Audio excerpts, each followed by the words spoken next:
Bueno, sí quiero ser tu amigo, pero también quiero ser tu novio. Todo para ti.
Buenas noches, doctores. Bueno, el día de hoy vamos a continuar con el capítulo, con el módulo de neonatología. Y en esta oportunidad vamos a tocar lo que es reanimación neonatal y las urgencias en el paritorio. ¿Ok? Como ya me conocen, soy la doctora Jimena Vilca y estoy a disposición para brindarles cualquier información. Nuevamente muy agradecida con el curso de preparación de alto rendimiento académico que sea. Y pues ya estamos en horario y en respeto a las personas que son puntuales, vamos a dar inicio a la clase, ¿ok? Siento que la reanimación neonatal es uno de los temas más importantes, sobre todo en el área o en la especialidad en neonatología. Eh, Esta reanimación neonatal implica pues una serie de recomendaciones que van a lograr o van a proponer un enfoque de evaluación y respuesta o algún tipo de intervención que sea inmediata en todos los recién nacidos con una transición dificultosa, ¿ok? Entonces, todos los recién nacidos, como se muestra en la imagen, necesitan los pasos iniciales. Necesito un equipo o un personal capacitado que tenga el entrenamiento de hacer una reanimación neonatal. Puede ser uno o dos personas, dependiendo la complejidad del cuadro, y que sea capaz de hacer intervenciones como una como una intubación, que sea capaz de poner catéteres, que sea capaz de hacer compresiones torácicas. Y pues todo este conjunto de maniobras que se va a hacer va a lograr que disminuyamos la mortalidad y las complicaciones en el recién nacido. La mayoría de los neonatos realizan una transición a la vida extrauterina sin problema, como lo van a ver en las diapositivas siguientes. Y los que requieren reanimación en realidad son porque presentan algún dato o algún componente respiratorio, y no así como en los adultos que presentan algún componente cardíaco circulatorio. Esa es la diferencia, ¿ok? Cuando hablamos recién nacidos, el principal problema siempre va a ser respiratorio, ¿ok? ¿Qué vamos a encontrar en el respiratorio? Puede haber alteración del intestino gaseoso, los recién nacidos pueden ser prematuros y presentar enfermedad de membrana hialina por deficiencia de surfactante, pueden tener datos de insuficiencia respiratoria. Entonces, todas estas condiciones nos tienen que hacer pensar que debemos actuar inmediata. La insuficiencia respiratoria va a persistir. Normalmente, estos recién nacidos van a entrar a un periodo de apnea. La apnea es la respiración por más de 20 segundos. Si no logramos mejorar esta respuesta, los pacientes pueden entrar en gasping o el mejor llamado boqueo. Puede disminuir la frecuencia cardíaca y podemos entrar en una parada cardiorrespiratoria, ¿no? Entonces, lo más importante es realizar los pasos iniciales, realizar una ventilación positiva, ser capaz de hacer intubación. Es la hamburguesa. Por favor, podemos apagar los micrófonos.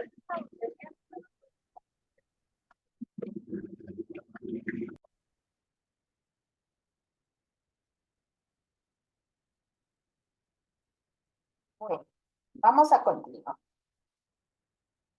Vamos a continuar con el caso clínico que el día de hoy les he dejado y como siempre vamos a resolverlo al final de la charla. Tengo un paciente recién nacido de sexo masculino que es producto del embarazo de 39 semanas de gestación. La madre es primigesta de 30 años, aparentemente no ha tenido ninguna complicación durante todo el embarazo. Tiene un trabajo de parto prolongado y resulta que ha tenido un RPM, ¿no? Ruptura prematura de membranas de 24 horas. El parto fue vaginal, fue asistido y lamentablemente porque ha sido dificultoso han usado force. Al nacer el recién nacido presenta cianosis generalizada, ausencia de llanto y un tono muscular que está flácido, ¿ok? Los hallazgos iniciales, le tomamos una frecuencia cardíaca en 60 minutos, el llanto es ausente, el paciente no respira, tiene un tono flácido y su coloración está cianótico. Entonces, nosotros, ¿qué intervenciones vamos a hacer? Estamos en la sala de parto y resulta que tenemos, nosotros somos los encargados, vamos a ser el líder del equipo y pues tenemos que tener personas de confianza, personas capaces de hacer una reanimación y pues recibimos al neonato y como está inestable, hacemos un pensamiento precoz, ¿no? Se coloca el recién nacido bajo la cuna de calor radiante, se lo seca, se lo estimula, se aspiran las secreciones tanto de cavidad oral como también de las narinas y se verifica la vía aérea permeable. Tras esas medidas iniciales, pues la frecuencia cardíaca no mejora. Al no mejorar, pues nosotros pensamos que tiene una frecuencia menor a 100. Se inicia la ventilación a presión positiva con la bolsa y mascarilla, utilizando una concentración de oxígeno de 21%. La evaluación. A los 30 segundos de haber hecho una ventilación a presión positiva efectiva, pues resulta que mi frecuencia cardíaca está todavía debajo de 100 latidos minuto, pero el esfuerzo respiratorio sigue ausente, ¿no? Se vuelve a hacer todos los pasos correctivos, se ajusta y se vuelve a hacer una ventilación a presión positiva y se realiza una monitorización del paciente. Y pues resulta que este recién nacido desarrolla un esfuerzo respiratorio espontáneo recién a los 2 minutos. Estado actual. Después de haber hecho todas las maniobras previas, se vuelve a controlar al recién nacido y resulta que ya tenemos una frecuencia cardíaca en 140. La respiratoria sí hay, pero es todavía ya es regular, pero presenta algo de lesión nasal y quejido. La saturación de oxígeno está en 85% en la extremidad superior derecha. A los 10 minutos, eso vayan evaluando. Y el oxígeno suplementario todavía por el dato de dificultad respiratoria, pues se le deja con un oxígeno a 5 litros minuto. Entonces, una vez ya viendo el caso clínico, necesito que sepan cuáles son los objetivos de la clase del día de hoy. ¿Ok? Entonces, todos ustedes, que son los alumnos, van a comprender que la reanimación neonatal implica una serie de recomendaciones, ¿no? Que actualmente todas están plasmadas en las guías de reanimación neonatal, que ya estamos en la 8ª edición, que proponen una evaluación y una respuesta inmediata a todos los recién nacidos que han tenido una transición a la vida que ha sido dificultosa, ¿no? El principal problema de neonato a comparación de los adultos, y esta es pregunta de examen, es problema netamente respiratorio. En cambio, en los adultos es circulatorio, incluso cardíaco, ¿ya? Es importante que todos estén preparados para una reanimación, que conozcamos los factores de riesgo. Es por eso que nosotros como médicos que vayamos a recibir a todos recién nacido, tengamos contacto con los ginecólogos y les hagamos 4 preguntas anticipadas, ¿no? ¿Cuál es la edad gestacional? Porque no es lo mismo recibir un niño pretérmino a recibir un niño de término. ¿Cuáles son las condiciones de líquido amniótico? Si está meconeado, pues probablemente el niño venga asfixiado y tenga que tomar una serie de medidas. El número de bebés, ¿no? No es lo mismo tener un bebé que 2, porque necesito doble equipo de reanimación y por todas las medidas que tengo que tener. Y los factores de riesgo, ¿no? No es lo mismo tener a una mamá sana con todos los controles prenatales, que ha tomado ácido fólico, que ha tenido hierro, que tiene ecografías dentro de la normalidad, a recibir a una mamá sin controles prenatales, con antecedentes de diabetes, de hipertensión descontrolada, que haga una preeclampsia. Entonces, todos esos factores me va a ayudar a, sobre todo, a anticiparme, ¿ya? Tengo que tener un personal capacitado, ¿no? Una persona, sobre todo, que tenga que ser líder del equipo. Tengo que ser capaz de designar los roles a todo el equipo con el que voy a realizar la reanimación, contar con todo el material disponible, sobre todo hacer el checklist, ¿no? O la verificación, ver el funcionamiento de este equipo. No solo es tener el equipo, sino también que estos estén funcionando en muchas oportunidades. Pues tenemos errores en el momento de la reanimación, porque justamente no hemos prendido la servopump. Podemos apagar los micrófonos, por favor.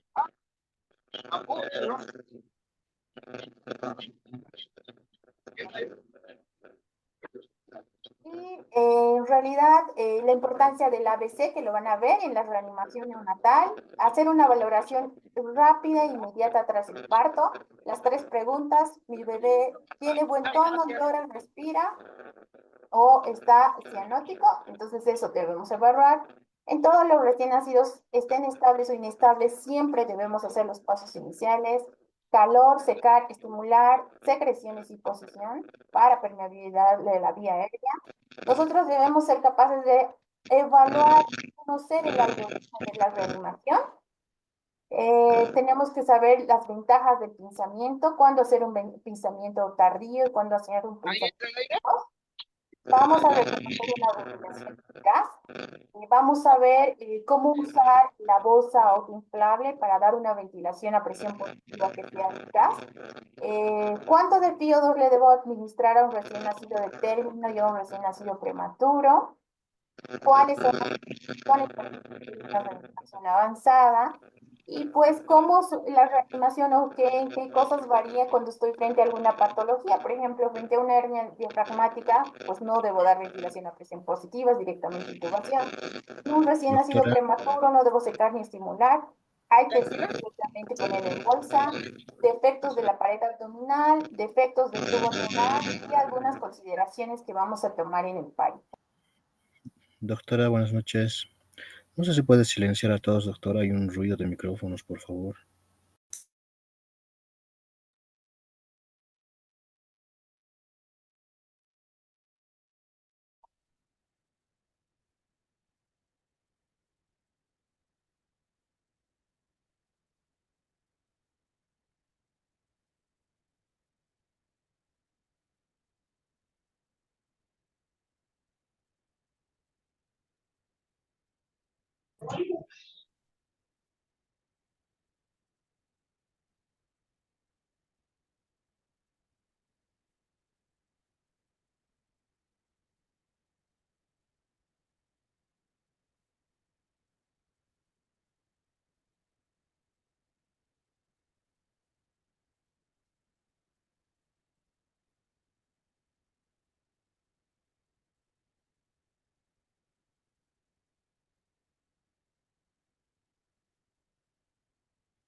Bueno, ya los silencié a todos. Mil disculpas por el retraso.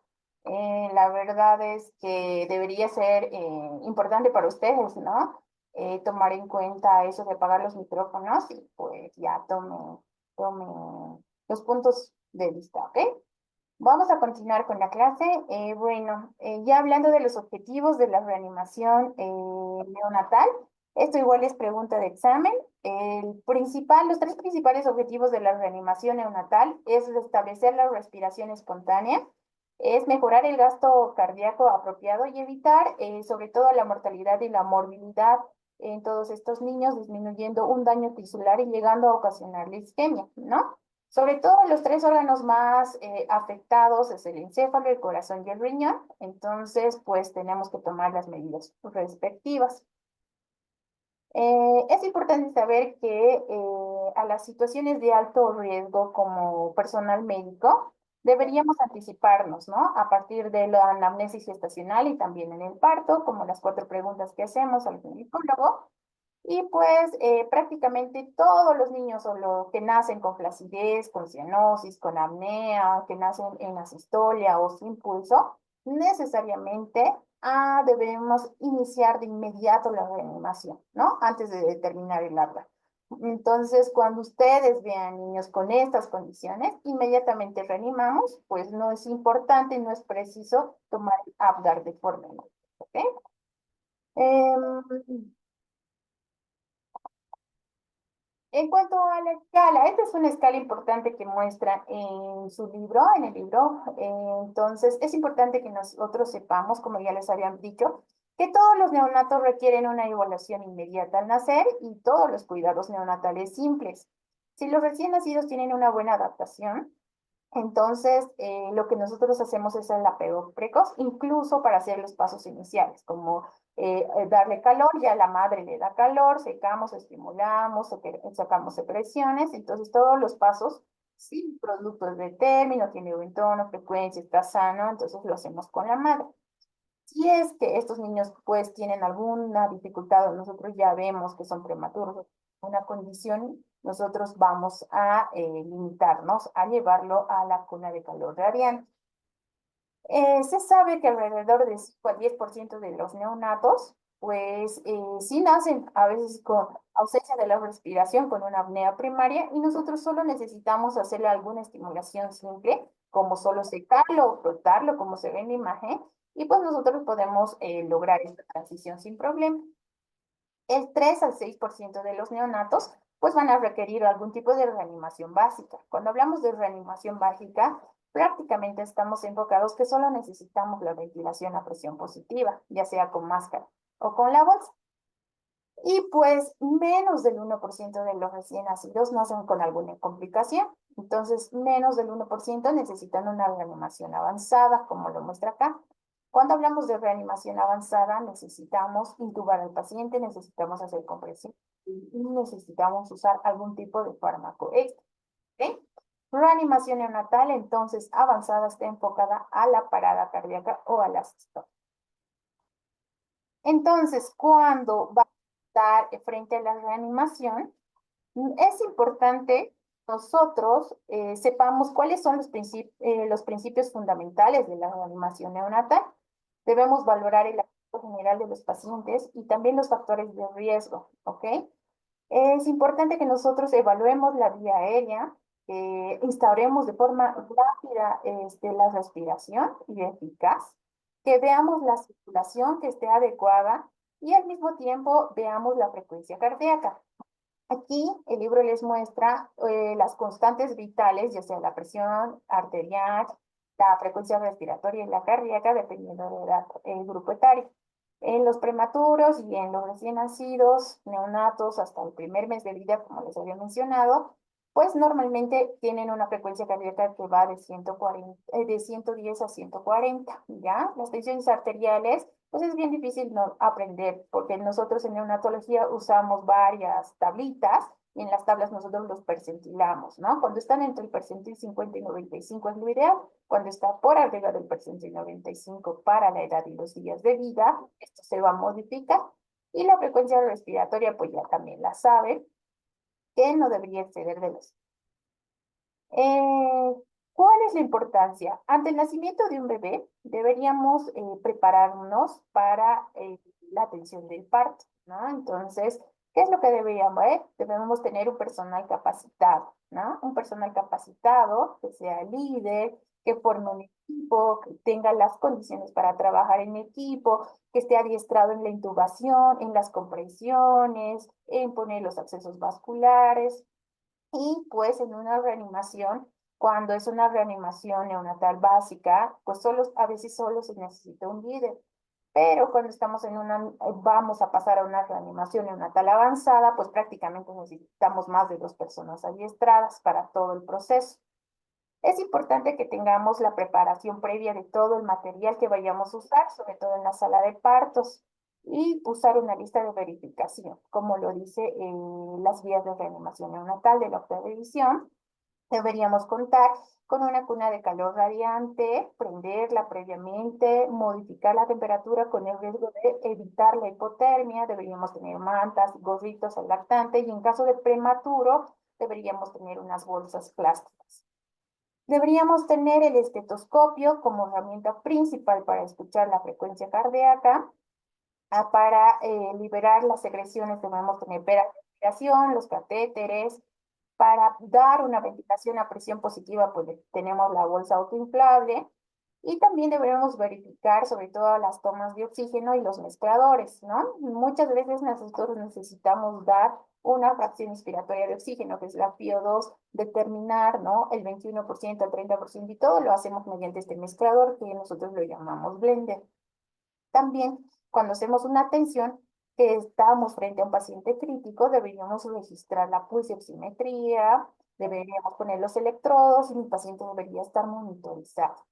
Cuando vayamos a tener ya una vía alterna, como es la intubación de mi paciente, hay que tener en cuenta que deberíamos tener un laringoscopio, debe estar funcionando, y en neonatología usamos las tres tipos de hojas, ¿no? La 0, la 2.0 y la 1, y los tubos endotraqueales correspondientes para, según el peso de la edad gestacional, que nosotros lo usamos desde 2.5, 3, 3.5, y a veces cuando son muy macrosómicos pues, podemos usar hasta la 4. Entonces es importante también que verifiquemos el funcionamiento, como les había dicho, y que exista la designación de roles de todo el equipo, ¿no? Es importante que el equipo que atender al recién nacido trabaje de forma organizada. Debemos tener un líder que va a designar las tareas a todos los miembros del equipo. Debemos controlar el tiempo. El tiempo es lo más importante de la reanimación neonatal, entonces debemos tener una persona asignada que lleve los tiempos, sobre todo si estamos en una reanimación avanzada, ¿ok? Entonces, como les había dicho, los objetivos. Es importante que nosotros tengamos una comunicación directa con el ginecólogo y nosotros nos anticipemos a las 3 preguntas de evaluación rápido. Entonces, ¿qué debo preguntar? Pregunto, ¿mi bebé es de término o no? ¿No? Si no es de términos, pues término pretérmino. Si tiene buen tono cuando nace y si respira y llora.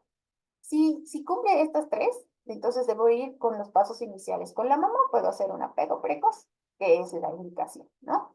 Pero si no cumple estos 3, mi bebé no llora, es prematuro, está hipotónico, entonces lo llevo directamente a la cuna de calor radiante, ¿ok?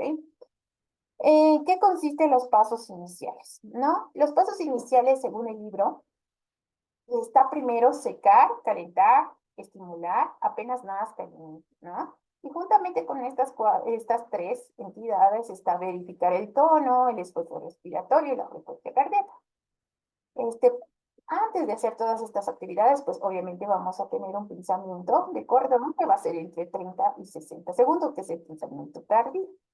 Entonces, ¿qué nos dice la nueva guía? La nueva guía de reanimación neonatal y la octava edición, pues ha cambiado, ¿no? Antes primero era secar y estimular, pero ahora el primer paso siempre va a ser calentar. ¿Listo? Vamos a calentar, vamos a evitar la hipotermia. Si está estable, lo vamos a llevar piel a piel, ¿no? Contacto precoz. Y si el paciente está inestable, lo vamos a llevar a cuna de calor radiante. Lo más importante es lograr que mi paciente esté eutérmico con una temperatura de 36,5 a 37. ¿Listo? Como segundo y tercer paso es secar y estimular. ¿Listo? Si mi paciente está sano, este término, lo seco, lo estimulo y pues vamos a continuar. Pero si mi paciente es prematuro, no puedo estimular, pero no tengo que secar. Lo meto directamente a una bolsa de plástico, ¿ya? O la bolsa de polietileno. La recomendación es menor a 32 cm. Como cuarto paso está posicionar la vía aérea, la famosa posición de olfateo. Entonces, ¿qué significa la posición de olfateo? Es una posición neutra, como ven aquí en la imagen. Mi paciente no tiene ni hiperextensión ni tampoco inflexión. ¿Listo? Y la quinta prácticamente es aspiración de secreciones, porque muchos niños pues pueden hacer sin secreciones y pues no es necesario porque también les causamos una respuesta vagal y pueden hacer bradicardia. ¿Listo? Si tiene secreciones, primero se aspira la boca y luego se aspira la nariz. Entonces, después de haber hecho todos los pasos iniciales, ¿qué vamos a ir? ¿no? Entonces, la incapacidad de iniciar o mantener el esfuerzo respiratorio prácticamente es frecuente en todos los recién nacidos, ¿no? En 5 al 10% pues requieren algún tipo de intervención. Los recién nacidos pueden nacer con una apnea, como les había dicho. La apnea es el cese de la respiración, por lo menos por 20 segundos, que causa repercusión. Mi paciente puede estar bradicárdico, puede desaturar, entonces eso es una apnea. Entonces, apnea primaria es cuando mi paciente nace sin esfuerzo respiratorio, pero yo lo sé que le estimulo y sí va a responder a la estimulación. Y una apnea secundaria es que no responde a la estimulación y necesariamente yo tengo que ayudarle con ventilación a presión positiva. Normalmente los pacientes que hacen apnea secundaria va a ser secundaria a algún proceso o alguna componente del sistema nervioso central. Puede ser que el paciente haya sufrido con sufrimiento fetal y haya nacido con asfixia, que tenga algún trastorno neuromuscular o algo que haya repercutido una hemorragia intraventricular, son muy pequeñitos, ¿ok? También se ha visto que los pulmones de los recién nacidos prematuros o con alguna anomalía, ya sea hipoplasia pulmonar, hernia diafragmática, atresias, pueden tener una distensibilidad dificultosa y un esfuerzo respiratorio dificultoso. Entonces, todos los pasos de la reanimación pues van a cambiar, ¿no? Porque tengo que priorizar la ventilación. Igual les pongo una estrellita. Entonces, ¿cuáles son los pasos que debo seguir en una reanimación neonatal? Y más importante es el ABC. ¿Y de dónde surge este ABC? A, de vía aérea permeable. ¿Listo? A es vía aérea permeable, B de breathing, que es respiración, y C de circulación. ¿Qué tengo que enfocar en la vía aérea? Que sea permeable, entonces que no, mi paciente esté en la posición de olfateo, que no tenga hiperextensión y flexión, que no tenga que aspirar las secreciones tanto de boca de narinas para permeabilizar la misma. Cuando valoramos la respiración, entonces yo tengo que estimular al paciente. Si mi paciente no responde y tiene una frecuencia cardíaca menor a 100, está con apnea, no logramos la saturación para los minutos de vida, lo veo cianótico, no tiene hipotonía, son condiciones para llevarla a una ventilación a presión positiva. ¿Listo? Entonces, la ventilación a presión positiva debe hacerse un sello hermético en la boca con la mascarilla, que debe cubrir nariz y boca. Puede haber técnicas de una sola mano cuando solo hay un reanimador, pero puede haber técnicas con dos manos cuando hay dos reanimadores. ¿Ok? Entonces, con la ventilación a presión positiva, lo que yo debo ver en realidad es lograr una frecuencia respiratoria como la tiene el recién nacido, de 40 a 60. Y el ritmo de la ventilación va a ser ventila, 2, 3, ventila, 2, 3. Cada que digo ventila, presiono la bolsa. Y 2, 3 es para lograr expandir el pulmón. Normalmente el PEP, que es la presión positiva al final de la expiración, que emite la bolsa es 5 centímetros de agua, ¿no? Y la presión inspiratoria máxima que debemos lograr, o sea, no debe ser muy fuerte la presión porque nosotros podemos causar neumotórax, que es una fuga aérea que ya saben en qué consiste, que debería ser esta PIB entre 20 y 25. Si nos sobrepasamos podemos causar alguna fuga. Si nosotros hacemos esta ventilación a presión positiva por 30 segundos y no es efectiva y logramos hacer un Mr. Sopa, que es mejorar todas las condiciones de esta ventilación y no mejora, entonces directamente tenemos que ir a poner un tubo. ¿Ok? Y cuando hablamos de circulación, prácticamente es cuando hemos fallado en la ventilación y a pesar de dar una ventilación efectiva, nosotros no logramos mejorar la frecuencia cardíaca y la frecuencia cardíaca sigue por debajo de 100, sigue por debajo de 60, que es el indicativo para iniciar compresiones torácicas. Entonces empezamos la compresión torácica y el inicio de fármacos como es la adrenalina.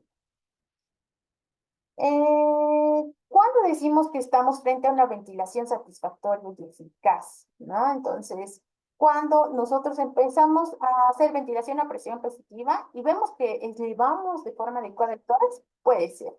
pero el primer signo que se eleva siempre va a ser la frecuencia cardíaca, ¿no? Entonces, todo paciente que ya va a ir a ventilación a presión positiva ya debería estar monitorizado.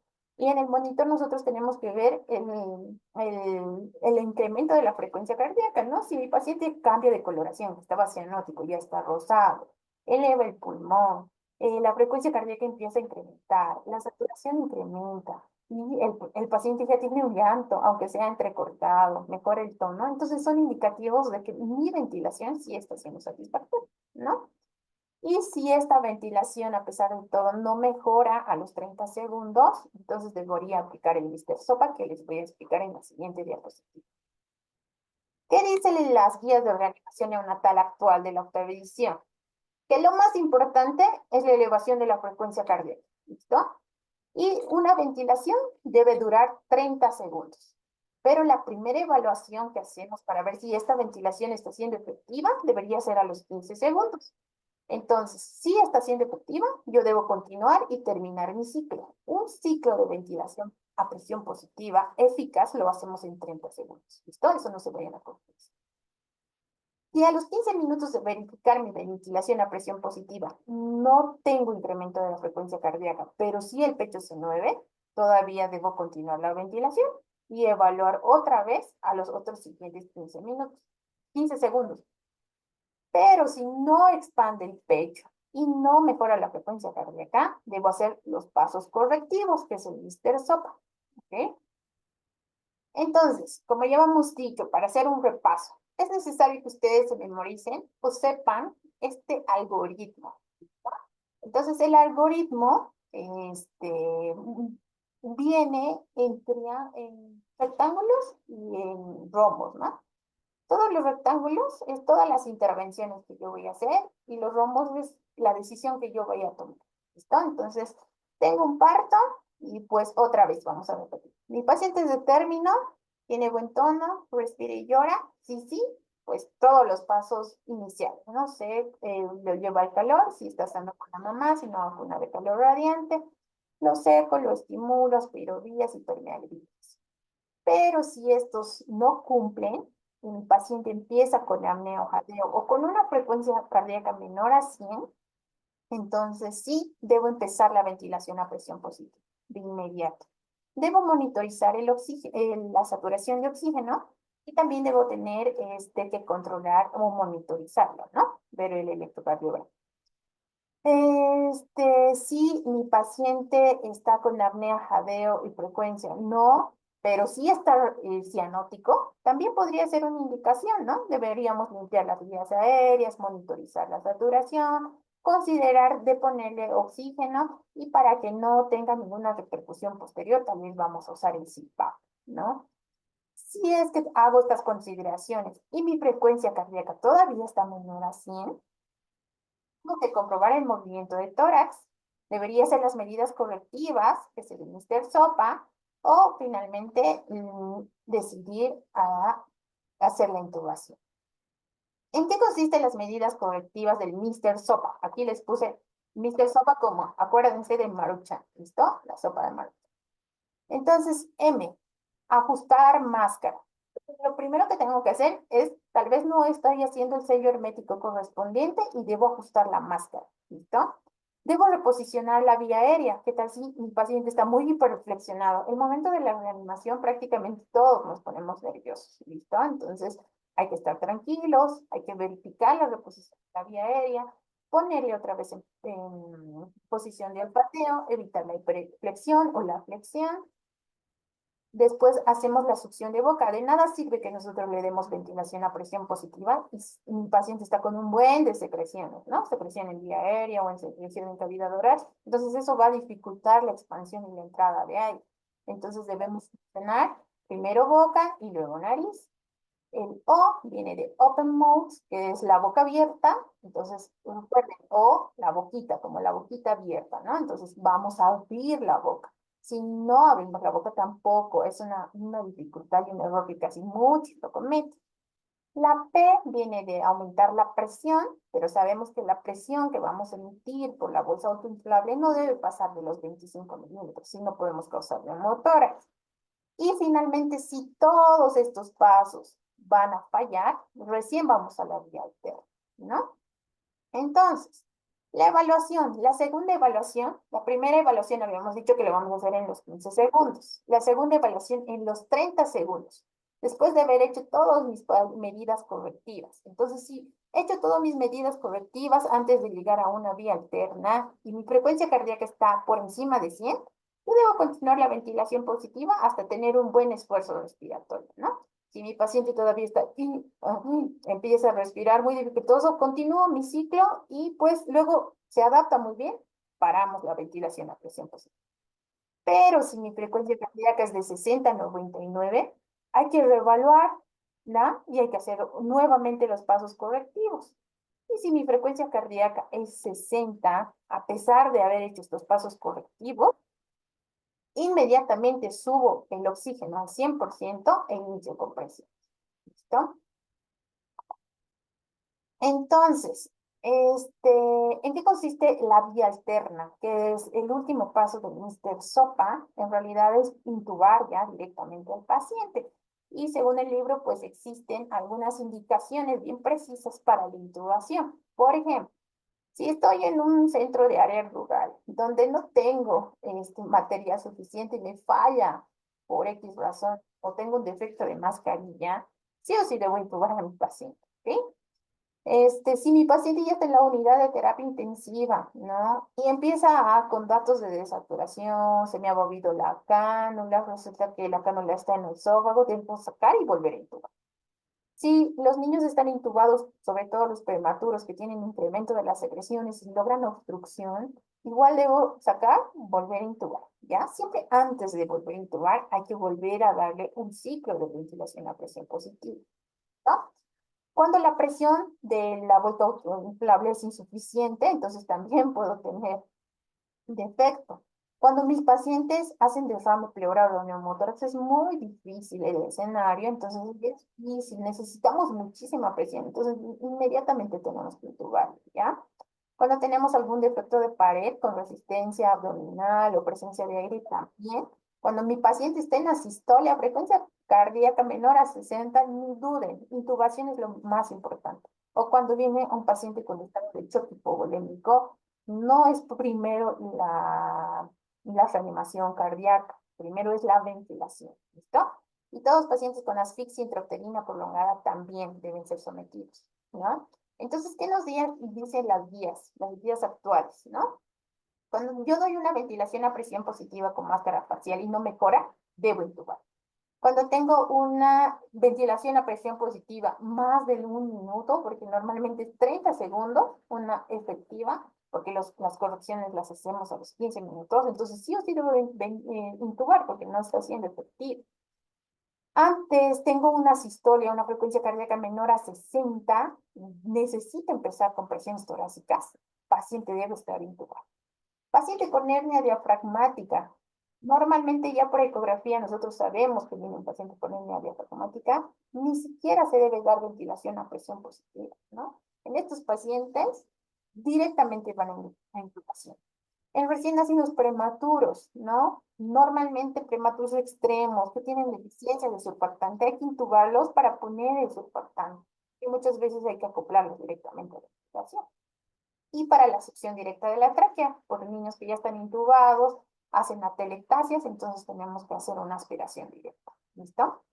¿Qué tamaños de tubo nosotros usamos en pediatría? Y lo que dice el libro es esto, memoricen esto, ¿listo? Peso. Los niños menores a 1000 gramos van a usar un tubo de 2.5. De 1000 a 2000, 3. Y de mayor a 2000, 3.5. La edad gestacional nosotros lo tomamos también, pero pues en el libro no lo menciona. ¿Listo? ¿Qué tipo de hoja tenemos para el laringoscopio? Tenemos, como ya les había mencionado, la hoja 1, la 0 y la 2.0.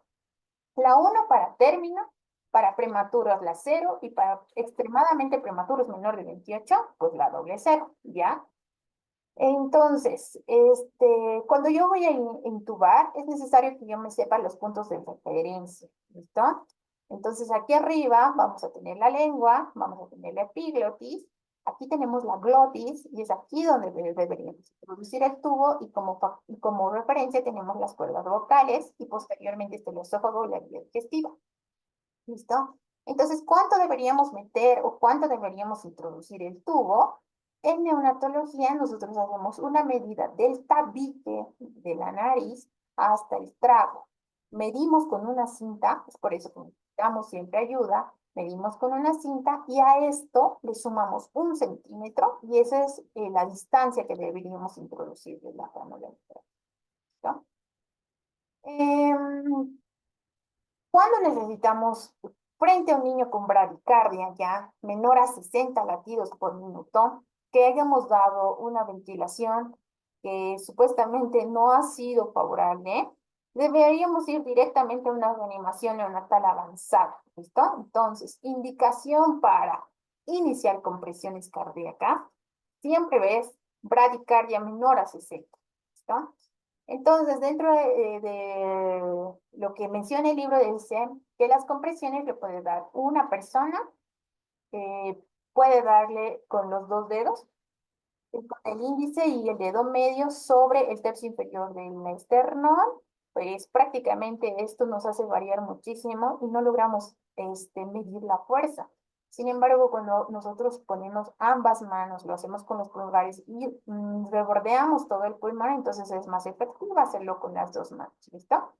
Cuando vamos a iniciar compresiones torácicas, ya no necesitamos tener la FiO2, que es la fracción inspiratoria de oxígeno, al 21%, como es en el recién nacido término.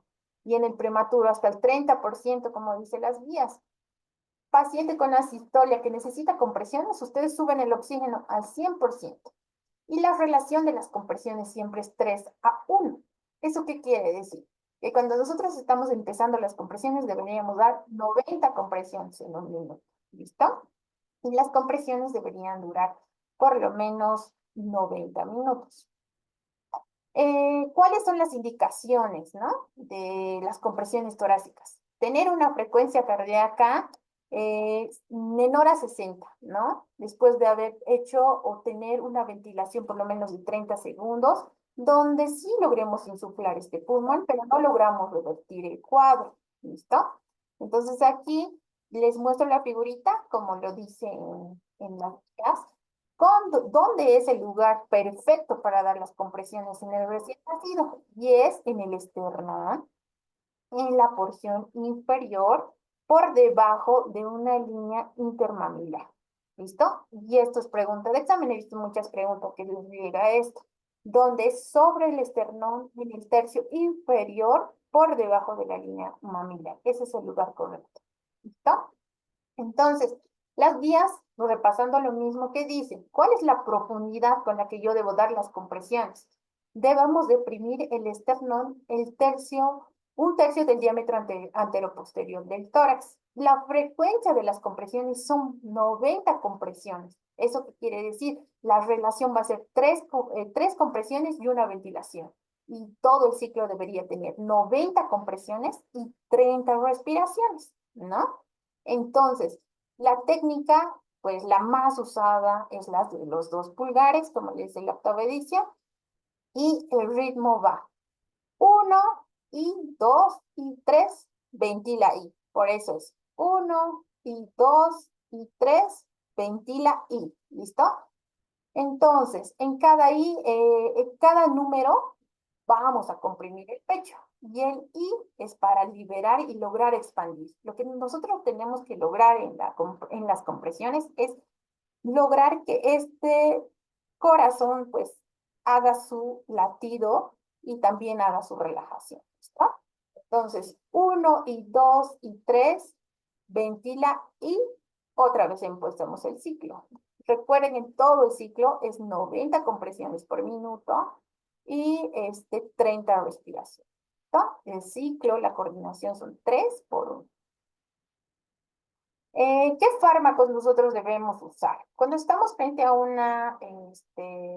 a un niño recién nacido con una frecuencia cardíaca menor a 60, después de darle 60 segundos de ventilación y compresión, y no logramos mejorar o revertir la frecuencia cardíaca, y mi paciente está en asistolia, Necesitamos medicarlo, ¿no? Poner la adrenalina. La adrenalina es el medicamento de elección. Entonces, ¿cuándo decimos que un paciente está en bradicardia? Cuando va a tener una hipoxia secundaria a una parada respiratoria, cuando la ventilación nosotros que le estamos dando no es eficaz a pesar de haber hecho todas las medidas correctivas del Mr. Sopa, y pues porque mi paciente tiene un compromiso cardíaco grave, ¿no? Puede ser que mi paciente sea un cardiópata con una transposición.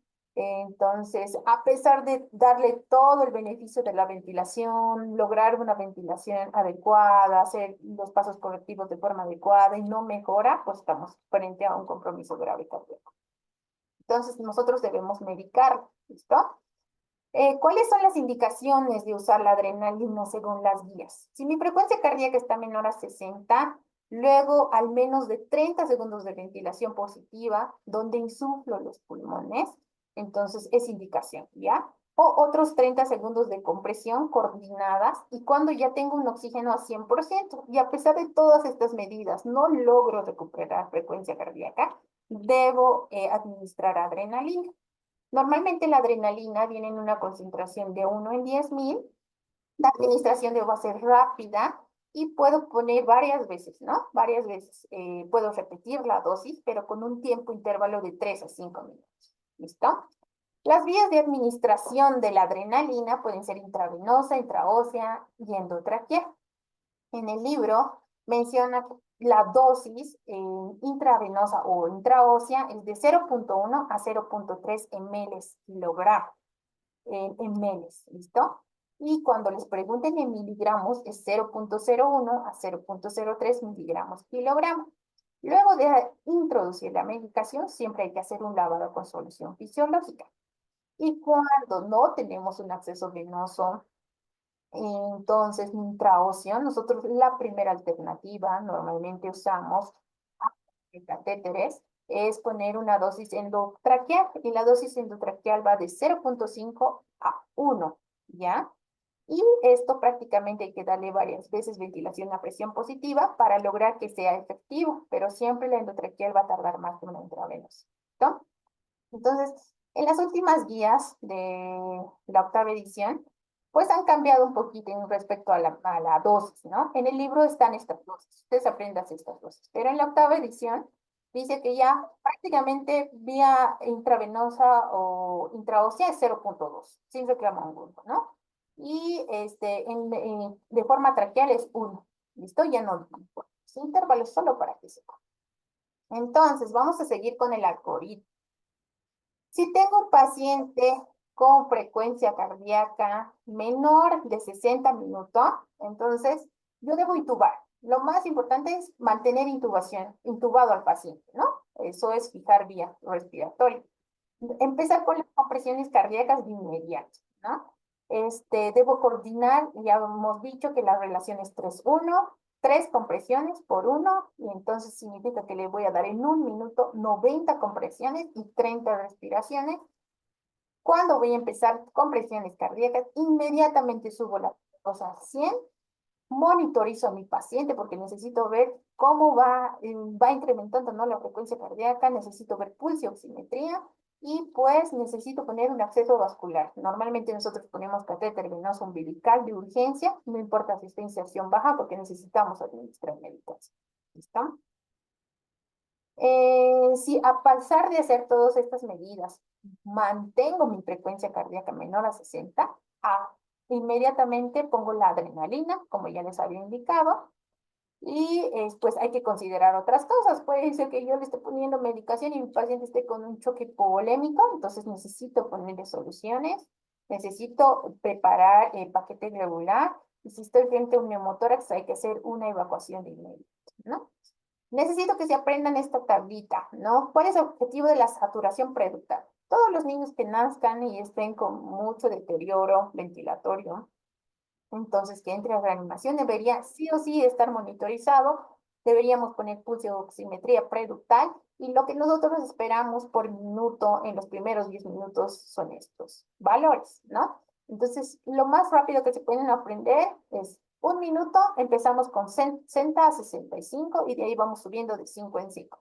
1 minuto 60 a 75, a los 2 minutos de 65 a 70, 3 minutos 70 a 75 y así sucesivamente. Para los 10 minutos deberíamos llegar a 85 a 95 de saturación. Y esto igual les pueden entrar varias preguntas con casos clínicos y pues es fácil, ¿no? Con que sepan que inicia con 60, 65 y termina con 80, 95 están listos. Dentro de las indicaciones para expansión de volumen, las guías mencionan que cuando he tenido una ventilación efectiva, que he hecho compresiones, he puesto adrenalina y aún así mi paciente no mejora, estamos frente a datos de choque o pérdida aguda de sangre, nosotros ¿qué debemos usar? La solución de elección siempre va a ser solución salina, ¿ya? Y inmediatamente debemos tener un paquete regular o negativo, ¿listo? Que es el universal. Entonces, las dosis que debemos administrar son 10 ml por gramo, que pueden repetirse varias veces si no tenemos estabilidad hemodinámica. E inmediatamente deberíamos poner un catéter para introducir estos medicamentos.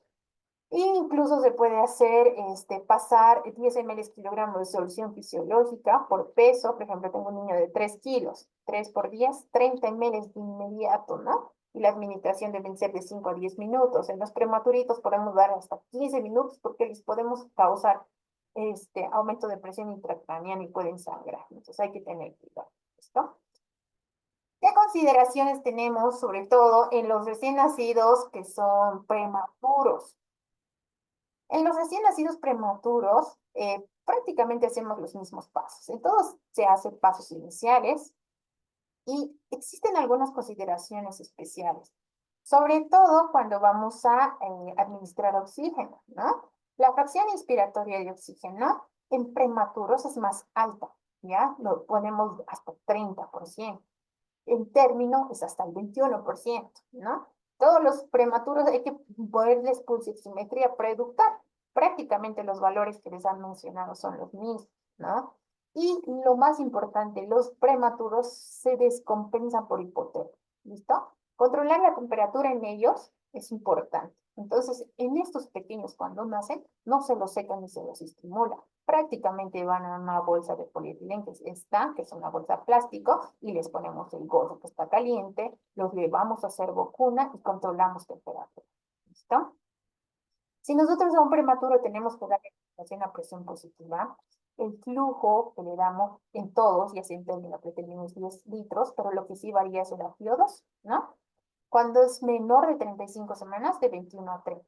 Y cuando es de 35 más, 21. Siempre los prematuros van a tener más necesidad de oxígeno. ¿Listo? Cuando tengo compresiones cardíacas, en cualquiera pretérmino, término, posttérmino, siempre llevo la FiO2 al 100%. ¿Listo? Y la monitorización siempre es preductal, de cuerpo, preductal, mano derecha. El pinzamiento. El pinzamiento también es uno de los pasos que debemos ver y tomar en cuenta. En el libro menciona que el pinzamiento diferido o el pinzamiento tardío debería ser de 1 a 3 minutos, se recomienda en recién nacidos pretérmino, pero a veces, muchas veces no cumplimos con este criterio ya en la vida real. Normalmente las guías no mencionan de 30 segundos a 60 segundos, ¿listo? Como pinzamiento tardío hasta 60. ¿Por qué? Porque esto nos puede mejorar la concentración de hemoglobina, porque puede incrementar los depósitos de hierro y los pacientes tienen menos riesgo de hacer anemia, porque pueden causar mayor estabilidad hemodinámica y complicaciones en lo posterior, porque puedo disminuir las necesidades de uso de vasoactivos, de inotrópicos, y porque puedo disminuir el riesgo de una enterocolitis, ¿ok? Entonces apréndanse que en el libro dice de 1 a 3 minutos, pero según guías es de 30 a 60 segundos, ¿no? Aquí como dice, las guías, el pensamiento tardío del cordón va de 30 a 60 después del nacimiento. ¿Cuáles son los beneficios? Los mismos que les he mencionado: disminuye la mortalidad, disminuye el riesgo de transfusiones en estancias prolongadas, disminuye la hemorragia intraventricular como la enterocolitis, disminuye la anemia, mejora el neurodesarrollo. Entonces está indicado un pensamiento tardío. ¿Cuáles son los efectos adversos? Pues que mi niño esté así pletórico, o sea, que tenga policitemia, podemos incrementar la ictericia. y cuando yo no debo hacer un pinzamiento tardío, ¿no? Si tengo una hemorragia materna, que mi mamá entra en un aro, alto riesgo obstétrico y está con hemorragia materna, datos de que va a entrar a una terapia intensiva, no puedo hacer pinzamiento porque hay riesgo para mi niño, ¿no? Tengo que pinzar y valorar una vez valorarían. Si la madre tiene algún dato de hipertensión, es desnutrida, normalmente mis niñas vienen con restricción de crecimiento uterino, entonces debo pinzar de inmediato. Cuando mi Doppler me reporta alguna anomalía en arteria umbilical, o cuando mis niños nacen con asfixia, están hipotónicos, no dolorosos, no lloran nada, inmediatamente pinzamos y llevamos a reanimación, o en un embarazo gemelar que igual se nos pide, ¿no? ¿Cuáles son las circunstancias especiales del paritorio? ¿Qué hago cuando un niño nace con meconio por antecedente de asfixia, ¿no?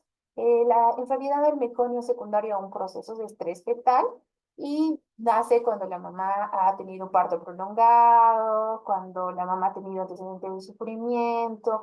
Entonces los niños ya hacen su primera deposición en intraútero y pues estos niños antes se pensaba que lo primero era aspirar, intubar y aspirar, ¿no? Actualmente las nuevas guías que dicen que todos los niños así nacen con neumonía, así tres cruces, como puré de arvejas.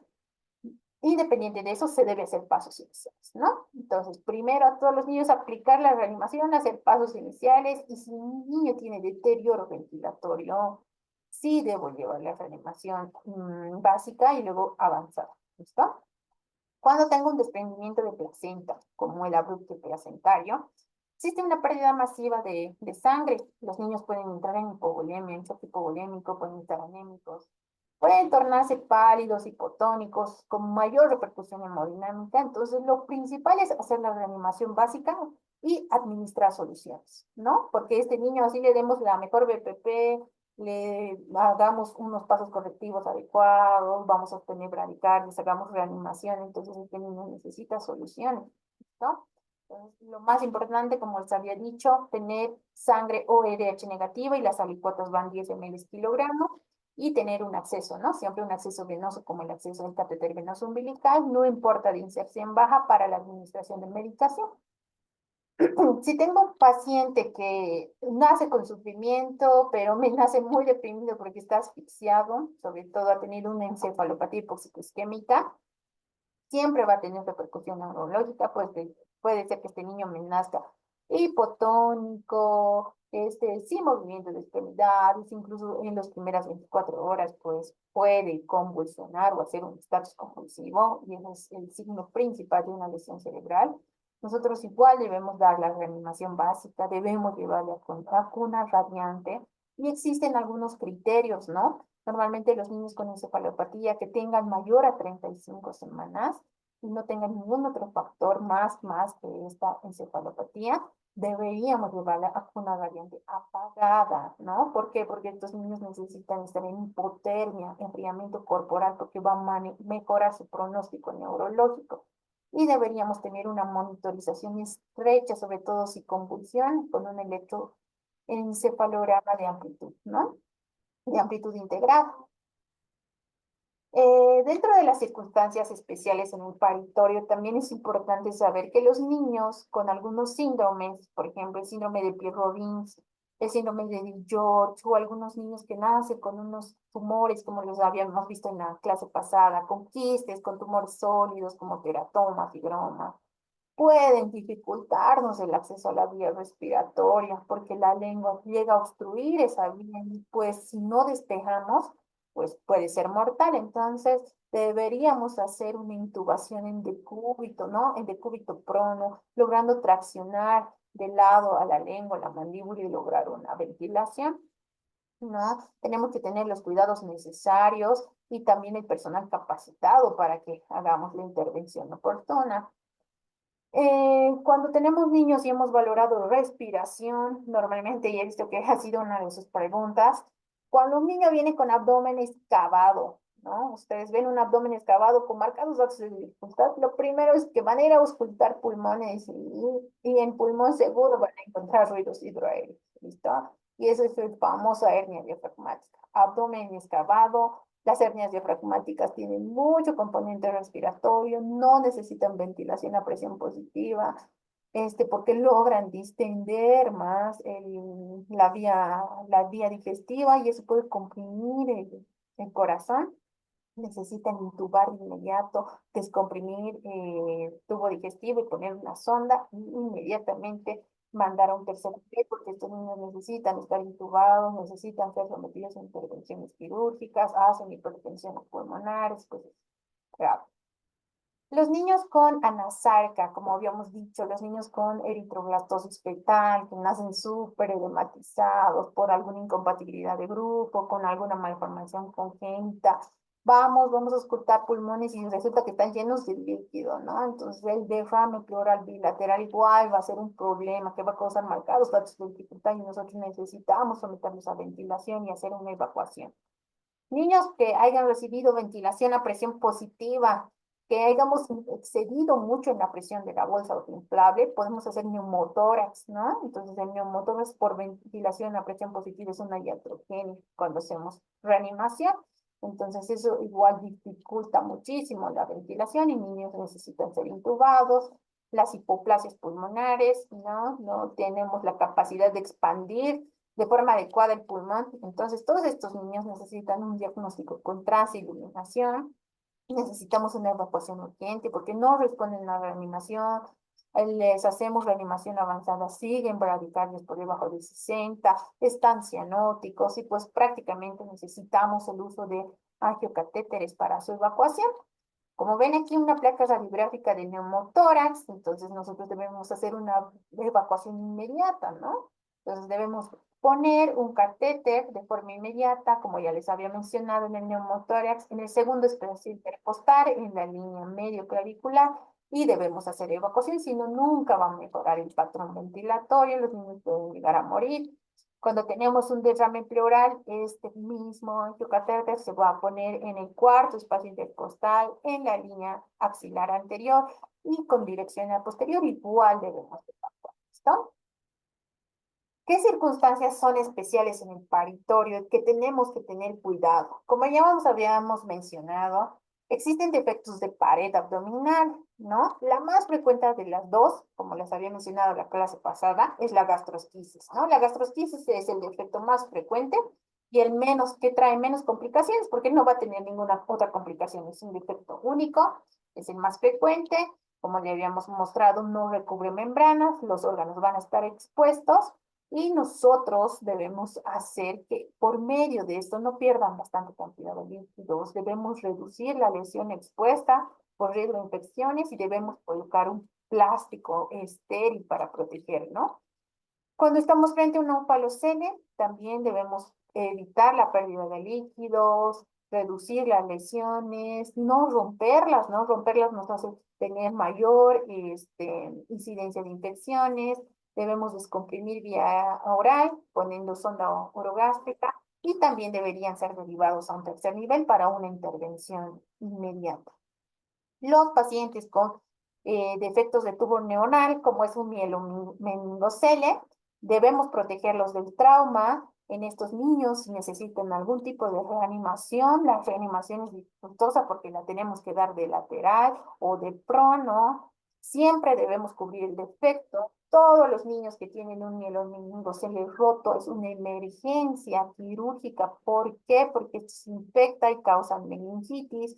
Entonces, igual debemos cubrir el defecto con un apósito estéril húmedo y derivar a tercer nivel para ser sometida a intervención quirúrgica e iniciar cobertura antibiótica. Creo que ya esto ya lo han visto. Existen diferentes lesiones obstétricas, ¿no? Las más importantes en el sistema nervioso central, las extracraneales y las intracraneales. Las extracraneales, sobre todo el cefalohematoma y el caput, que les dije que repasaran porque es pregunta de examen. También está la hemorragia subdural, que puede tener componente hemodinámico. Están las hemorragias subdurales y subaracnoideas, que la doctora creo que el día de hoy les ha especificado. Y lesiones intracraneales como hemorragia subdural y traumatismos instrumentales. Es importante revisar las fracturas, sobre todo en posiciones, en distosia de presentación, en posición podálica, en partos prolongados, Puede ser que tengamos fracturas de clavícula que sean iatrogénicas, donde los pacientes van a presentar crépitos a la palpación y ausencia del movimiento del brazo afectado.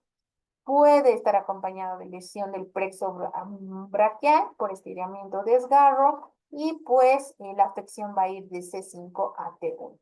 ¿Listo? Cuando tengamos, ¿qué cuidados nosotros debemos tener después de la reanimación? No es que nosotros lo reanimamos al paciente y nos olvidamos, pues no, ¿no? Los cuidados después de la reanimación, sobre todo van a estar enfocados en prevenir la hipotermia, ¿listo? En introducir de forma inmediata ante la estabilidad de mi paciente la vía oral, ya sean prematuros, término post término, voy a prevenir la hipoglicemia y pues en pacientes con encefalopatía tienen que entrar hipotermia, que es diferente, ¿listo? Todos los pacientes normalmente después de una parada cardiorrespiratoria que no logramos tener acidosis metabólica, ¿no? Entonces la acidosis metabólica, sobre todo en prematuros, es bien difícil revertir, ¿no? Entonces, en el libro dice uso de bicarbonato sódico. En prematuros está contraindicado el uso de bicarbonato por riesgo a hemorragia intraventricular, ¿listo? Pero puede ser una medida en niños de término o niños que sean postérmino. Expansores de volumen, es importante que todos conozcamos a la solución fisiológica 10 ml kilogramo como expansor de volumen.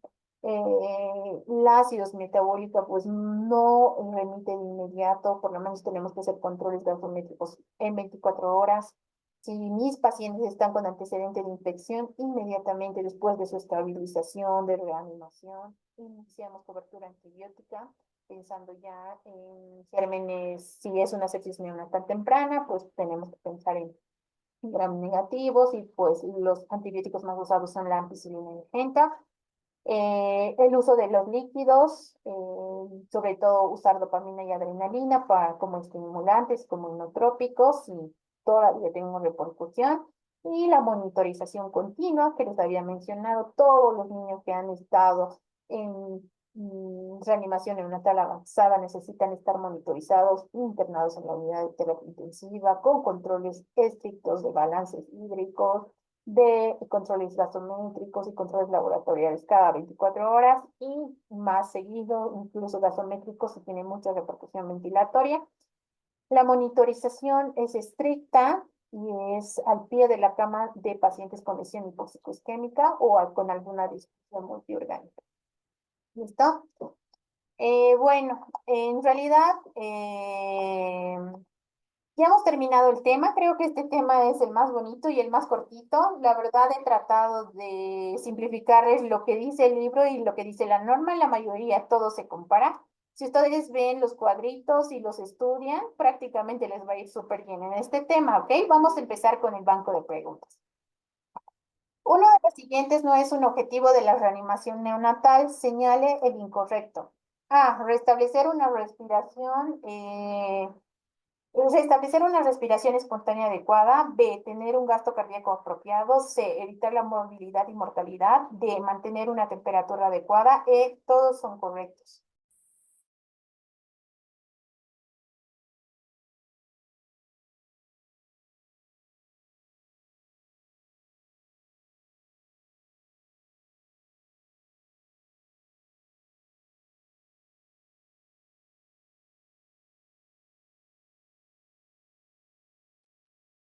Como les había mencionado en la presentación, los tres puntos principales o los objetivos de la reanimación son los tres redonditos, ¿listo? Restablecer la respiración espontánea, mejorar el gasto cardíaco y evitar la mortalidad y la morbilidad, evitando que llegamos a tener un daño tisular, sobre todo en encéfalo, en corazón y en riñón, ¿listo?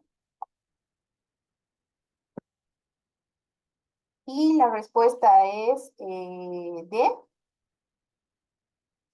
porque nosotros vamos a restablecer la respiración espontánea, sí, vamos a mejorar el gasto cardíaco, sí, vamos a evitar la mortalidad, sí, y lo incorrecto es mantener la temperatura adecuada.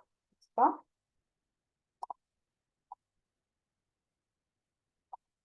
Muy bien. Les lanzo la pregunta número 2. El porcentaje de nacidos que necesitan reanimación avanzada es A, 2%, B, 5%, 1%, 10% o 5%.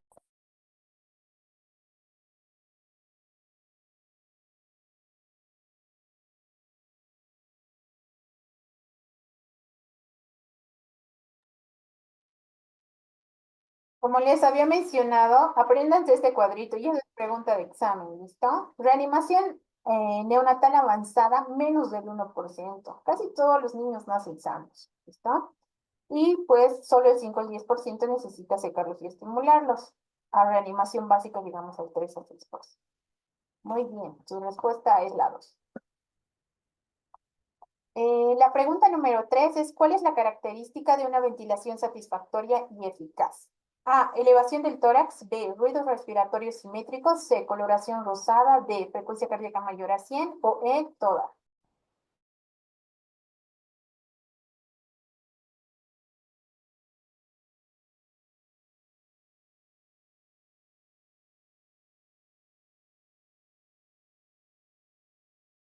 Como les había mencionado, la elevación adecuada del tórax y la frecuencia cardíaca es lo más importante, pero también están los ruidos respiratorios, que mi paciente esté rosado, mejorar la saturación, lograr una respiración espontánea, que mejore el tono de mi paciente, ¿listo? Entonces la respuesta es E, todas, muy bien. La pregunta 4 dice, ¿cuál es la dosis de la adrenalina que se administra por vía intravenosa en asistolia? A, 1 ml kilogramo. B, 0,5 ml kilogramo. C, 0,1 a 0,3. D, 0,5 a 1. O E, 0,3 a 0,7 ml kilogramo.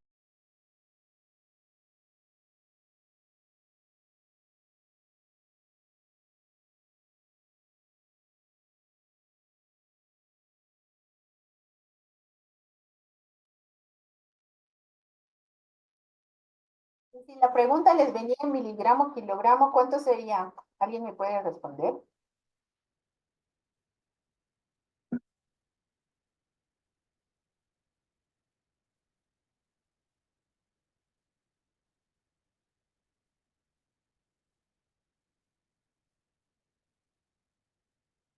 Súper, muy bien. La pregunta les viene en miligramo kilogramo es 0,01 a 0,03. Le aumentan un cero, ¿listo? Muy bien, entonces como me habíamos dicho, intravenosa es de 0,01 a 0,03 ml kilogramo. Y intraóseo también es la misma dosis, ¿listo? Y si les viene miligramo kilogramo, ya saben. La respuesta es C. La pregunta número 5, ¿cuál es la complicación más frecuente que presentan los neonatos que requieren ventilación a presión positiva? Hiperoxigenación, neumotórax, bronquitis, hemotórax o todas son correctas.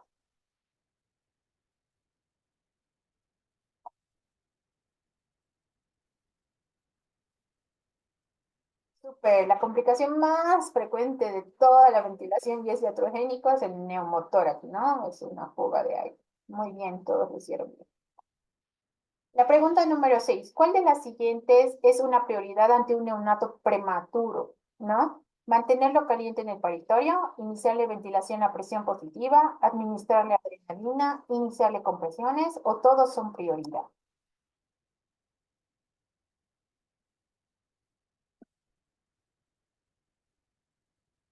Todo recién nacido prematuro necesita estar caliente porque se complica. ¿Listo?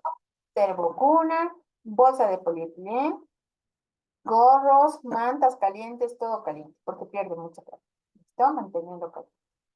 La pregunta número 7. Respecto a las compresiones en la reanimación neonatal, ¿a qué nivel del esternón debería iniciarse? Eso ya lo saben.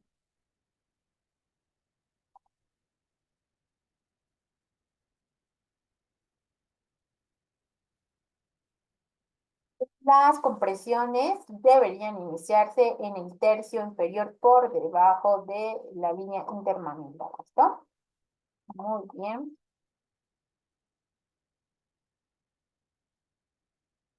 ¿Cuál es el defecto más frecuente de la pared abdominal en el neonato?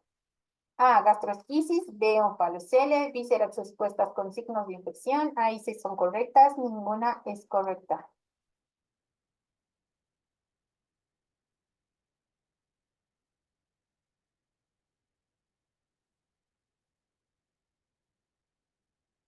Súper, muy bien. Alguien me puso onfalocele, lo voy a me acuerdo. Es gastrosquisis, ¿listo? Gastrosquisis es el defecto congénito de pared más frecuente, no se olviden. Entre las lesiones obstétricas intracraneales se observan A. Cefalhematoma, B. Caput sucedáneo, C. Hemorragia subgaleal, D. Hemorragia subaracnoidea o E. Ninguna es correcta.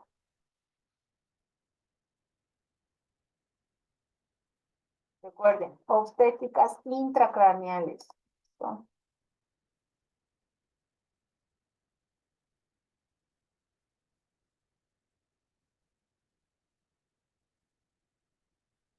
Entre las lesiones obstétricas intracraneales se observan hemorragia subdural, las hemorragias subaracnoideas y hematoma epidural. ¿Listo? Entonces la respuesta es hemorragia subaracnoidea. Apréndanse el cuadrito, ¿no? Lesiones obstétricas intracraneales dentro y fuera, ¿no? Fuera de la cabeza. Bueno, ahora vamos a empezar con la corrección del caso clínico. Tengo un recién nacido, vamos a ir, yo les voy a leer el caso clínico y luego necesito que me participen, no importa si prenden micrófono o me ponen escrito qué es lo que piensan de toda la sesión o de toda la reanimación en este niño, ¿ok? Si ha fallado algo, tienen alguna opción, si todo está bien.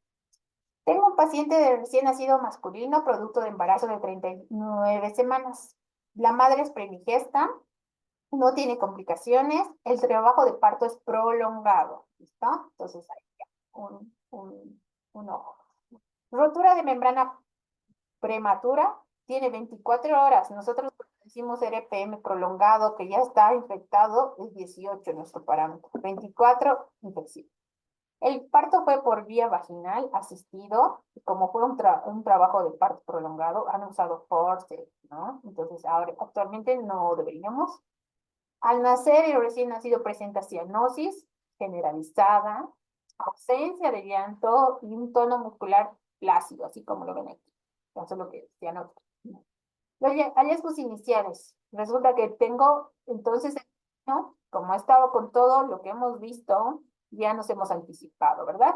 Entonces, si es una RPM, alerta, puede ser que mi niño tenga alguna descompensación. Si estoy con trabajo prolongado, alerta. Si han usado forceps, peor, dos reanimadores, ¿listo?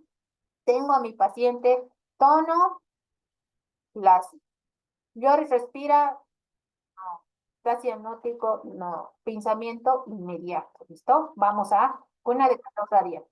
Cuna de calor radiante, los primeros pasos. Así esté descompensado, los primeros pasos. ¿Qué? Veo calor, seco, estimulo, biopermeabilidad de vías aéreas y reposiciono, ¿no? Posición de olfateo. Tengo frecuencia cardíaca de 60 minutos, llanto ausente, respiración ausente, flácido y cianótico, ¿no? Las intervenciones iniciales, le pongo a calor radiante, lo seco, lo estimulo, aspiro secreciones, verifico vía aérea. Tras estas medidas, es inicio, ¿no? La frecuencia cardíaca no me mejora, inicio con ventilación a presión positiva con una bolsa autoinflable. Y el oxígeno que voy a dar es al 21% porque este niño es de término, ¿no? En la evolución, tengo ventilación a presión positiva, que supuestamente es efectiva a los 30 segundos, y la frecuencia cardíaca aumenta a 100 latidos, pero el esfuerzo respiratorio sigue potente. Entonces, se ajusta la ventilación y realizo un monitoreo, lo monitorizo a mi paciente, le pongo un oxígeno preductal, lo monitorizo y pues el paciente empieza con esfuerzo respiratorio a los 2 minutos. A los 10 minutos lo vuelvo a valorar y la frecuencia cardíaca está en 140, la respiratoria ya es regular, pero todavía está con aleteo y leve tejido. La saturación es 85 a los 10 minutos y nosotros le dejamos con oxígeno. ¿Listo? Entonces ahora escríbame la primera pregunta antes de empezar todo. ¿Qué les parece toda la secuencia de la reanimación? ¿Está buena? ¿Falta algo? ¿Tienen alguna observación? ¿Qué piensan de esta reanimación? Aquí una persona me dice, no era necesario secarlo. ¿Por qué no era necesario secarlo? No, creo que secarlo es importante porque no era prematuro, era una un paciente de 39 semanas. Y dentro de los pasos iniciales, sí está secarlo, está estimularlo, darle calor, vía aérea, sí, eso sí, pero muy bien.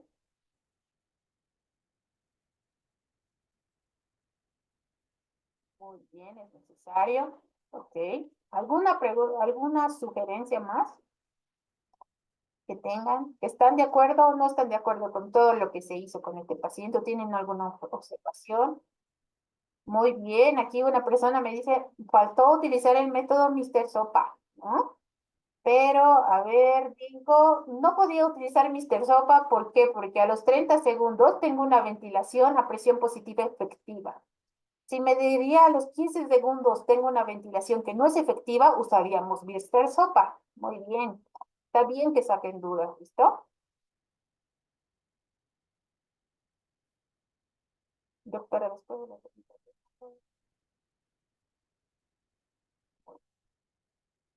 Listo. Entonces, muchos opinan de la ventilación a presión positiva. A veces no nos dan todos los datos, ¿no? Entonces, me parece que la ventilación a presión positiva ha sido buena. Aquí dice que la evaluación ha sido efectiva. Significa que mi frecuencia cardíaca ha subido, que la saturación ha subido, que ha recuperado el color, pero todavía no ha tenido esfuerzo respiratorio. Entonces, a pesar de que haya sido efectiva, deberíamos haber continuado con la ventilación a presión positiva, ¿listo? Frecuencia cardíaca ya mejora, está mayor a 100, estamos bien. La respiración ya es regular, todavía tiene aleteo y quejido, ¿no? Estos son valoración de Silverman, hay que valorar la escala de Silverman, ¿no? Hubiera sido interesante que nos diga cuánto de Silverman está, para ver si nosotros necesitamos algún otro dispositivo, no solo el aporte de oxígeno, porque solo le dejan con aporte de oxígeno a 5, ¿listo? La saturación a los 10 minutos debería ir de cuánto a cuánto. Aquí dice 85, entonces nos falta que darle oxígeno. ¿Listo? Muy bien.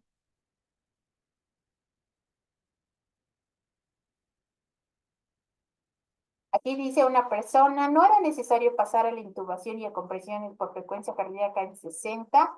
Sí, la verdad sí, a un principio decíamos a frecuencia cardíaca a 60, ¿verdad? Entonces íbamos, pero todavía no habíamos iniciado, ¿no? No habíamos iniciado la ventilación a presión positiva. Si nosotros damos la ventilación a presión positiva y mejora, como lo ha mejorado aquí, la frecuencia cardíaca ya estaba en 100, entonces no es necesario. Cuando mi frecuencia cardíaca sigue en 60, a pesar de tener una ventilación a presión positiva efectiva, a pesar de estar con oxígeno a 100 y no mejorar, recién vamos a ir a masaje cardíaco. Muy bien las dudas de las personas que entendieron. ¿Listo? Entonces, ahora vamos a empezar con las preguntas. A1. ¿Cuál es la causa más probable de la frecuencia cardíaca baja en el nacimiento? A. Hipoglicemia neonatal. B. Asfixia perinatal. C. Infección congénita. D. Hipotermia. Y E. Defecto cardíaco congénito.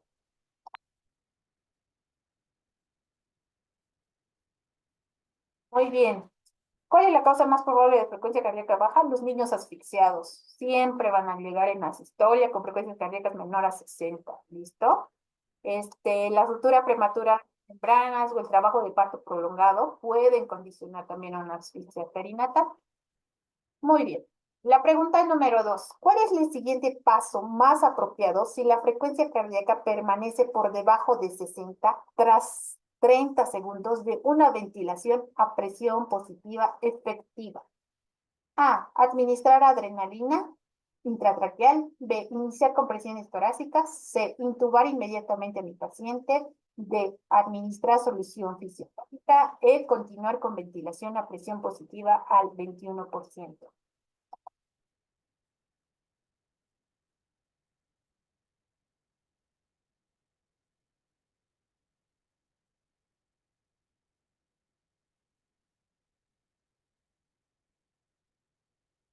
¿Ya?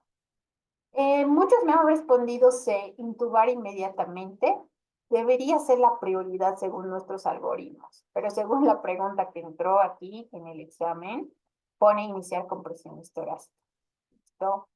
Este, mm, yo no estoy de acuerdo con esta respuesta, pero es la respuesta que sí les entra al examen. deberías intubar inmediatamente porque tenemos que priorizar ventilación, pero ellos lo pusieron iniciar con presión torácica. ¿No?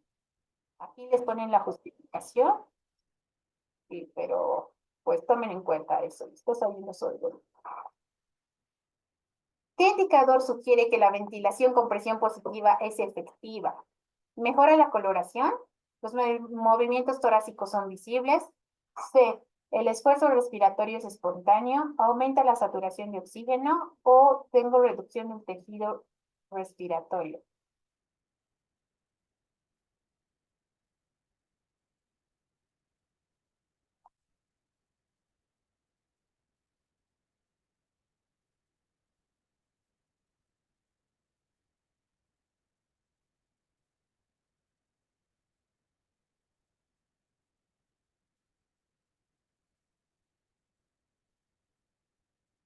Aquí tengo muchas personas que me responden todo.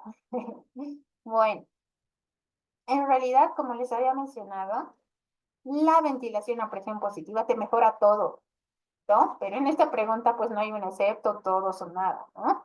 Dice, ¿te mejora la coloración? Sí. Los movimientos torácicos son mejorables, sí. Expandes mejor pulmón, obviamente. Si tú das una ventilación, puede ser que el paciente se reponga y empiece a llorar, entonces mejoras el esfuerzo respiratorio, sí. Aumentas el oxígeno, sí. Y reduces que mi paciente tenga datos de dificultad respiratoria, pues esto casi no, ¿no? Pero el más frecuente, o sea, cuando les venga que todas son, ustedes piensen en lo más frecuente, ¿ya? Y lo más frecuente, según las guías, es frecuencia cardíaca y movimientos respiratorios, ¿no? Entonces, según sus guías, para mí son las cuatro, excepto la reducción del tejido respiratorio, porque eso es prácticamente una dificultad respiratoria, pero lo más frecuente, cuando vean que todos sí son asertivos, ustedes váyanse a lo más frecuente, ¿ya? Y las guías, como les he mencionado, vuelvan a ver la presentación, dice frecuencia cardíaca y tórax que expande, los dos más frecuentes. Si aquí hubiera estado frecuencia cardíaca, yo le hubiera puesto frecuencia cardíaca primero, ¿listo? Y tórax que expande es el segundo. Por eso, el más frecuente es B, ¿listo? En el recién nacido cianótico, con frecuencia cardíaca mayor de 100, pero sin respiración espontánea como estaba nuestro paciente, ¿qué intervención inicial es más adecuada? A, masaje cardíaco. B, ventilación a presión positiva con máscara o mascarilla. C, administración de surfactante. D, intubación traqueal. O E, administración de oxígeno al 100%.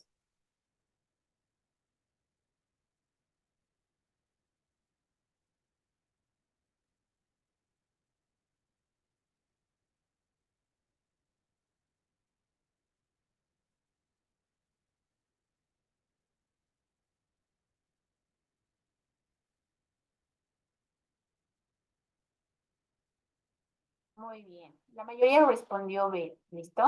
¿Por qué? Porque nosotros hemos logrado el objetivo de la frecuencia cardíaca. ¿Listo? Llegamos a 100. Significa que el paciente está mejorando, pero aún no respira. Entonces, tenemos que darle un nuevo ciclo de ventilación a presión positiva. ¿Listo? Masaje cardíaco no. ¿Por qué? Porque no hemos dado ni siquiera una ventilación a presión positiva de forma adecuada. Para masaje cardíaco tenemos que tener frecuencia cardíaca menor a 60, recuerden, ¿listo? Administración de surfactantes prematuros, intubación traqueal, pues prácticamente cuando hayamos hecho todos los pasos de Mr. Sopa y es una vía alterna, recién, ¿no? Y administración de 100% siempre cuando empezamos masaje cardíaco, ¿listo? ¿Qué complicación perinatal pudo contribuir a la condición de recién nacido? A, trabajo de parto prolongado. B, uso de forceps. C, ruptura prematura de membranas. D, todas las anteriores. Ninguna. Súper, todas las anteriores. Como habíamos visto en la bibliografía, el trabajo de parto prolongado, el uso de forceps, la ruptura prematura de membranas condicionan a que el paciente tenga sufrimiento, que se asfixie. Y la asfixia es la primera causa de que nosotros vamos a ir a reanimar. ¿No? 3. ¿Cuál de las siguientes acciones podría reducir el riesgo de morbilidad neonatal en futuros embarazos de esta madre, ¿no? A, inducción del trabajo de parto a las 39 semanas. B, monitorización intraparto más cercano. C, profilaxis antibiótica durante el trabajo de parto. D, elección de cesárea programada. E, administración de corticoides antenatales.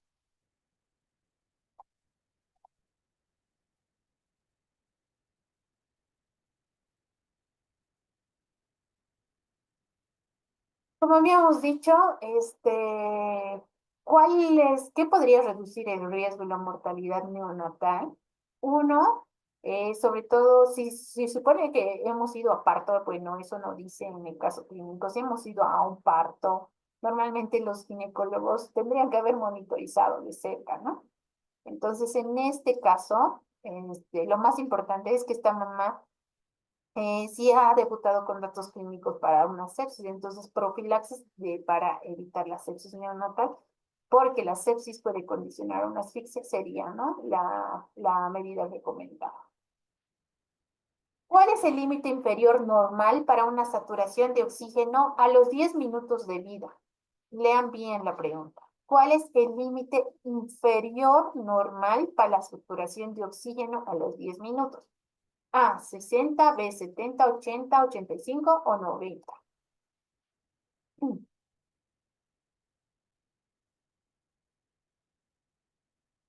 Todos respondieron bien. Entonces, límite inferior, límite superior. Otra vez. ¿Listo? Puede ser que de esta tablita les entre pregunta.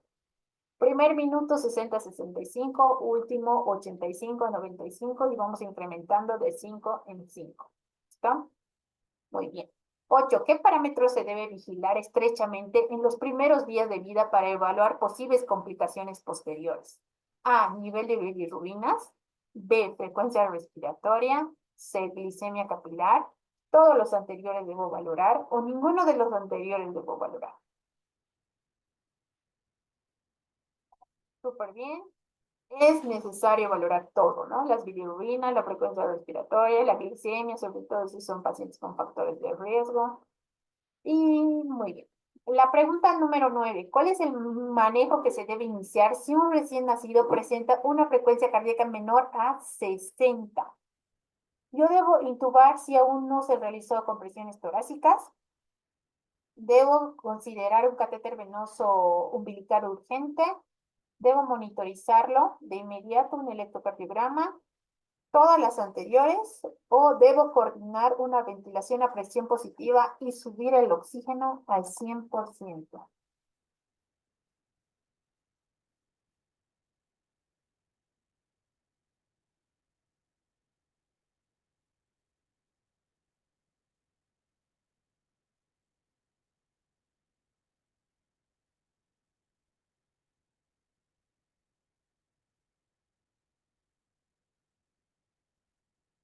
Cuando estoy frente a una frecuencia cardíaca menor a 60 minutos, ya he visto que muchos en el grupo han respondido, por eso lo he vuelto a poner esta pregunta. Todos los pacientes que tengan frecuencia cardíaca menor a 60, debemos intubar de inmediato si el paciente no se ha hecho. Debemos empezar con compresiones torácicas. Debemos coordinar la ventilación a presión positiva, porque la relación, habíamos dicho que es 3:1. Tres compresiones por una ventilación, que es 90 compresiones con 30 respiraciones. Y de inmediato subir el oxígeno, debemos considerar de poner algún catéter extra y monitorizar. Entonces, la respuesta es todas. ¿Listo?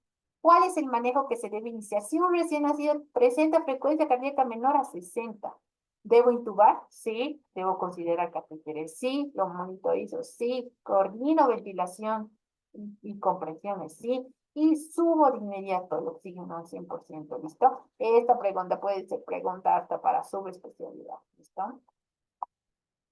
¿Cuál es la relación de compresiones y ventilación en un neonato? A, 60 compresiones con 30 respiraciones, 80 compresiones con 40 respiraciones, 90 compresiones con 30 respiraciones, de 120 compresiones con 30 respiraciones o ninguna de las secuencias es correcta.